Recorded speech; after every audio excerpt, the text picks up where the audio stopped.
So quickly, before we go to the equity part, you talked about space tourism. I completely agree. I think we have this really fake vision of space tourism right now. So when we look at like these parabolic flights, for instance, this is just a plane. It's a nice theme. I'm a fan of these, kind of experiences, but they really aren't space experiences by any means. They can talk about modeling gravity, but to me, it's just a joyride on planet Earth, right? It's more planes than anything. And then when we talk about like the Jeff Bezos flights or these kind of quick 11-minute hops, they're not really going to space, and I think it's done a lot of damage. It's great if you want to do this. I mean, again, it's another nice experience to have, and you're aiming towards space, but you're really not hitting space. I don't care about the Kármán line. I mean, this is an interesting international agreement to the border, but it doesn't really make a difference to me. You're not going to space. And it's even less to me real than if I were to say I went to Texas because I flew to the airport and had a sandwich in the airport. I would arguably say I have never been to Texas if I did just this. And so the same thing, even if you were to get kind of outside our orbit and come back down, I mean, this is not really doing anything meaningful. So what I want to see for space tourism is let's build a couple hotels on the moon and let's take people up for 2 weeks at a time and let's have them do every fortnight do a ride from one pole to the other to the second hotel and renew their stay there. Let's real space tourism, but to do that we need to aspire. And so I think what's good about these kind of space tourism things is that it is aspirational. It is getting us aiming in the right direction. And I see it kind of like a child, right? When my daughter was little, when I wanted to teach her to crawl, I would put her toys just out of reach. And so she'd have to really work at it to get to those toys. And, while she was, trying to get to them, she wasn't quite getting there, but that was getting her muscles ready to do that. And so I think that's what we're doing right now is we're getting those muscles ready to make it real. And so there's value in that sense. But the danger is resting on our laurels or being comfortable with that moment. If it's all we do, if we just do the 11-minute rides and repeat that with a few millionaires, we're never quite going to get it. And it hurts us in the public's eye because it goes back to this idea of the elites with lots of money joyriding in space, and it separates us even further from the average person who could never possibly, pay for that ride. So real space tourism incoming, but for now, I don't really see it. I want to be careful not to frame space as some sort of magical element. So if you talk about equity, let's talk about equity on the moon, on Mars, in deep space, on Earth. It's going to be the same, right? We're going to have to work out those ideas. So equity, diversity, inclusion, these concepts, they ring differently across cultures, across time periods.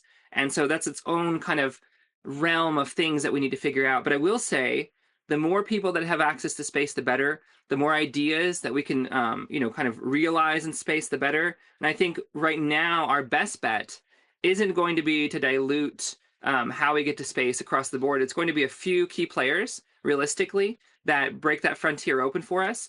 And at first, it won't include everybody. At first, it's going to be most likely a joint military mission with private industry. It's going to be heavily mission-oriented, heavily subsidized by the government, exclusive in who gets to go. But then once we have the basic infrastructure, so companies like Space Phoenix, for instance, Andrew Parlock and his team are doing amazing new things with heavy manufacturing at scale in space. We need that. We need that baseline infrastructure, which can then allow industries to arise in space. And then, like I said, anybody gets to go. From what you're saying, I think we are actually now seeing a new reality of space, isn't that? I mean, from every point of view, from technological, economically, culturally, we see a new reality. How close are we, to routine human presence beyond Earth? 2030. I'll go ahead and put my horse in the race here. I would say by 2030, you're going to see average people in space. Excellent. Do you see space exploration as a continuation of historical trends, or is it just something fundamental in you? I would say it's rooted in the deepest parts of our soul as a species.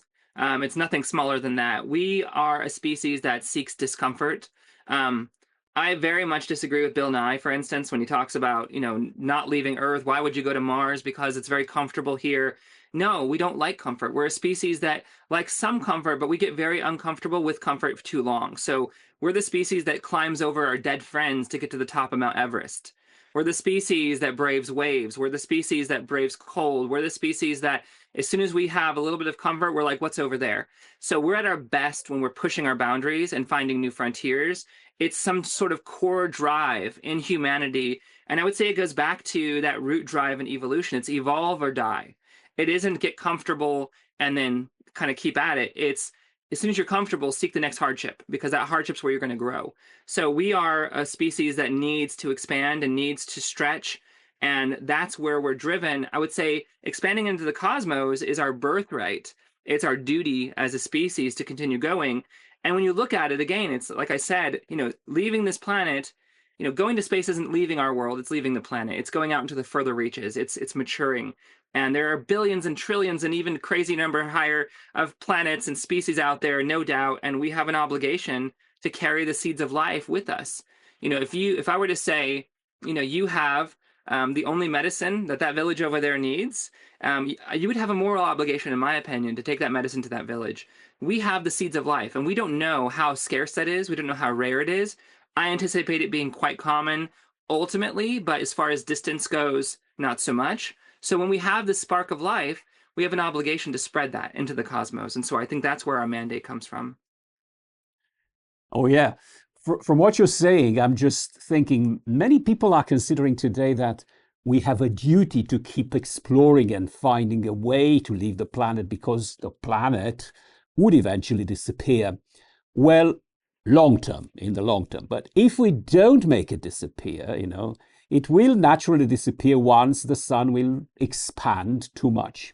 But from what you're saying, and I love this idea, you're saying actually that human being is by its nature meant to explore. As you said, the routine makes us get bored very quickly, so we need to explore. I love that. I love that idea. Inara, this pushes us now through another. Sorry, go ahead. Oh, I was saying we can see it in our children. So if you have a small child that can't quite crawl yet, we all know that moment as parents when suddenly they have the ability to move and they're going to move. They're going to climb and crawl and run and jump into things and explore things and put things in their mouth.